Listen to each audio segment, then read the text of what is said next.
News line ವರದಿಗೆ ತಕ್ಷಣ impact. ವರದಿ ಪ್ರಸಾರ ಆಗ್ತಿದ್ದಂಗೆ ಡಿಡಿಪಿಐ ಸ್ಥಳಕ್ಕೆ ದೌಡು.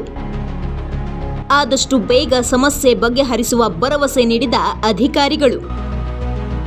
ಶಿಡ್ಲಘಟ್ಟ ನಗರದ 3ನೇ ವಾರ್ಡಿನಲ್ಲಿರುವ ಸರ್ಕಾರಿ ಉರ್ದು ಶಾಲಾ ಕಟ್ಟಡ.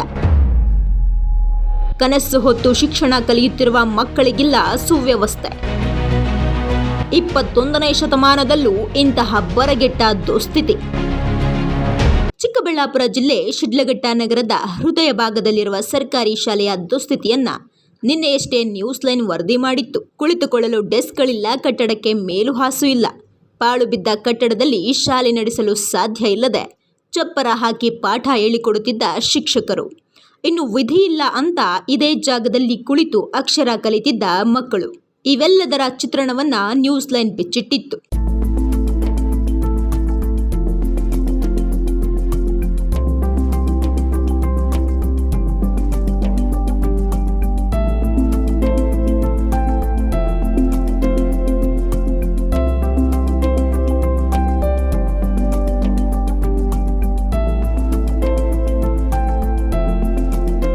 ವರದಿ ಪ್ರಸಾರ ಆಗ್ತಿದ್ದಂಗೆ ಶಿಕ್ಷಣ ಇಲಾಖೆ ಎಚ್ಚೆತ್ತುಕೊಂಡಿದೆ. ಬಿಇಒ ಕಚೇರಿಯಿಂದ ಕೇವಲ ಕೂಗಳತೆಯಲ್ಲಿರುವ ಶಾಲೆಯಲ್ಲಿ ಮೂಲಭೂತ ಸೌಲಭ್ಯ ಇಲ್ಲದೆ ಇರುವುದನ್ನು ಗಮನಿಸಿಯೂ ಗಮನಿಸದಂತೆ ತಾತ್ಸಾರ ಹೊಂದಿದ್ರು.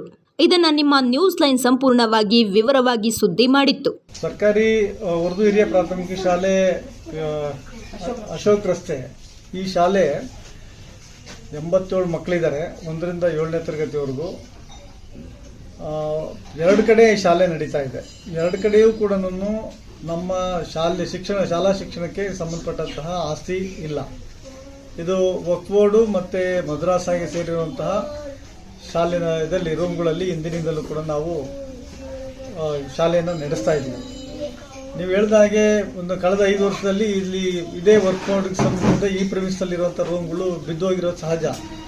ಆದರೆ ನಮ್ಮಲ್ಲಿ ಕೆಲವು ಸ್ಕೀಮ್ಗಳಲ್ಲಿ ಹಣ, ವಿವೇಕ ಯೋಜನೆ ಆಗಿರ್ಬೋದು ಅಥವಾ ಬೇರೆ ಸ್ಕೀಮಲ್ಲಾಗಿರ್ಬೋದು, ಕೊಠಡಿಗಳು ಕಟ್ಟಲಿಕ್ಕೆ ದುಡ್ಡು ಬಂದರೂ ಕೂಡ ಶಾಲೆ ನಿವೇಶನ ನಮ್ಮ ಆಸ್ತಿ ಅಲ್ಲಾದ್ರಿಂದ ಆದರೆ ಆಗಲಿಲ್ಲ ಅಂದರೆ ಅಲ್ಲಿ ಕಟ್ಟಲಿಕ್ಕೆ ಬರೋದಿಲ್ಲ. ಸೊ ಲಾಸ್ಟ್ 2 ಇಯರ್ಸ್ ಬ್ಯಾಕು ಒಬ್ಬೊಬ್ಬ ಶಾಸಕರಿಗೆ 20 ರೂಮ್ಗಳನ್ನು ವಿವೇಕ ರೂಮ್ಗಳಲ್ಲಿ ಕೊಟ್ವಿ. ಆಗ ಈ ಶಾಲೆಯನ್ನು ನಾವು ತಗೊಳ್ಳಿಕ್ಕೆ ನೋಡಿದಾಗ ಇದು ನಮ್ಮ ಶಾಲೆಯ ಇಲಾಖೆ ಹೆಸರು ಇಲ್ಲಾದ್ರಿಂದ ಇಲ್ಲಿ ಕಟ್ಟಲಿಕ್ಕೆ ಕೊಡ್ಲಿಕ್ಕೆ ಬರಲಿಲ್ಲ. ಸೊ ಇಲ್ಲಿರುವಂಥ ವ್ಯವಸ್ಥೆಯನ್ನೇ ನಾವು ವಕ್ಫ್ ಬೋರ್ಡ್ ಅವರ ಸಹಕಾರ ತೆಗೆದುಕೊಂಡು ಅಭಿವೃದ್ಧಿಪಡಿಸಿ ನಾವು ತಕ್ಷಣಕ್ಕೆ ಶಾಲೆ ನಡೆಸ್ತಾ ಇದ್ದೇವೆ. ಇಲ್ಲಿ ಮೂಲಭೂತ ಸೌಕರ್ಯ ಸ್ವಲ್ಪ ಕಡಿಮೆ ಇದೆ. ಆ ಮೂಲಭೂತ ಸೌಕರ್ಯಕ್ಕೂ ಇಲಾಖೆಯಿಂದ ಏನು ಸಮಸ್ಯೆ ಇಲ್ಲ.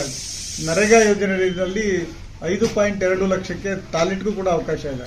ಆ ಟಾಯ್ಲೆಟ್ ಕಟ್ಟಲಿಕ್ಕೂ ಕೂಡ ಇಲ್ಲಿ ನಮ್ಮ ಆಸ್ತಿ ಅಲ್ಲಾದ್ರಿಂದ ಸಾಧ್ಯ ಆಗ್ತಾ ಇಲ್ಲ. ಆದ್ದರಿಂದ ನಾವು ಮದ್ರಸಾ ಸಮಿತಿ ಮತ್ತು ವಕ್ಫ್ ಬೋರ್ಡ್ ಸಮಿತಿಯವರ ಜೊತೆ ಸೇರಿಕೊಂಡು ಇಲ್ಲಿ ಏನು ಮೂಲಭೂತ ಸೌಕರ್ಯ ಇದೆ ಅದನ್ನು ಅಚ್ಚುಕಟ್ಟು ಮಾಡಿಕೊಂಡು ಮಕ್ಕಳಿಗೆ ಅನುಗುಣವಾಗಿ ಕೂರಿಸಲಿಕ್ಕೆ ಒಂದು ಡಿಶನ್ನು ನಮ್ಮ ಬಿಇಒರವರು ಇಲ್ಲಿ ನಮ್ಮ ಜೊತೆಯಲ್ಲೇ ಇದ್ದಾರೆ. ಅವ್ರಿಗೆ ನಾನು ಈಗಾಗಲೇ ನಿರ್ದೇಶನ ಮಾಡಿದ್ದೇನೆ, ಅವ್ರು ಇಟ್ಕೊಂಡು ಮಾಡ್ತಾರೆ. ಇದು ಒಂದು. ಎರಡನೇದು, ಒಂದು ವೇಳೆ ಇಲ್ಲಿ ಮಕ್ಕಳ ಸಂಖ್ಯೆ ಜಾಸ್ತಿ ಆಯಿತು, ಆಗಲೇ ಇಲ್ಲ ಅಂತ ಹೇಳಿದ್ರೆ ಪಕ್ಕದ ಶಾಲೆ, ಉರ್ದು ಶಾಲೆ ಯಾವುದೇ ಇದೆ ಅಲ್ಲಿ ಏನಾದರೂ ಇಲ್ಲಿ 1 to 5 ಇಲ್ಲಿ ಮಾಡಿ ಅಲ್ಲಿ 7-8 ಏನಾದರೂ ಮಾಡ್ಬೋದಾ ಅನ್ನೋಂಥದ್ದು ಕೂಡ ಯೋಚನೆ ಮಾಡ್ತೀವಿ. ಹಾಗಾಗಿ ಇದಕ್ಕೆ ನಾವು ಇಲಾಖೆ ಬದ್ಧವಾಗಿದ್ದೀವಿ. ಬಿಇಒರವರು ಕೂಡ ಇವತ್ತು ನಾನು HM ಮತ್ತು ಬಿಇಒರ್ ಇಬ್ಬರಿಗೂ ಕೂಡ ಸ್ಥಳ ಪರಿಶೀಲನೆ ಮಾಡಿ ಏನೇನು ಆಗಬೇಕು ಅನ್ನೋಂಥದ್ದನ್ನು ಅವರಿಗೆ ಡೈರೆಕ್ಷನ್ಸ್ ಕೊಟ್ಟಿದ್ದೀನಿ. ಇವತ್ತು ಬೆಳಗ್ಗೆಯೇ ಸ್ಥಳಕ್ಕೆ ಆಗಮಿಸಿದ ಡಿಡಿಪಿಐ ಬೈಲಾಂಜನಪ್ಪ ಚಿಕ್ಕಬಳ್ಳಾಪುರದಿಂದ ದೌಡಾಯಿಸಿ ಬಂದಿದ್ದಾರೆ. ಸರ್ಕಾರಿ ಉರ್ದು ಶಾಲೆಯ ದುಸ್ಥಿತಿಯನ್ನ ಕಣ್ಣಾರೆ ಕಂಡಿದ್ದಾರೆ. ಸರ್ಕಾರದ ಗಮನಕ್ಕೆ ಶಾಲೆಯ ದುಸ್ಥಿತಿಯ ಬಗ್ಗೆ ತಿಳಿಸಿ ಸರಿಪಡಿಸುವ ಭರವಸೆ ನೀಡಿದ್ದಾರೆ. ಇದೆಲ್ಲವೂ ಆಗುವವರೆಗೂ ಈ ಮಕ್ಕಳಿಗೆ ಇದೇ ಪರಿಸ್ಥಿತಿ.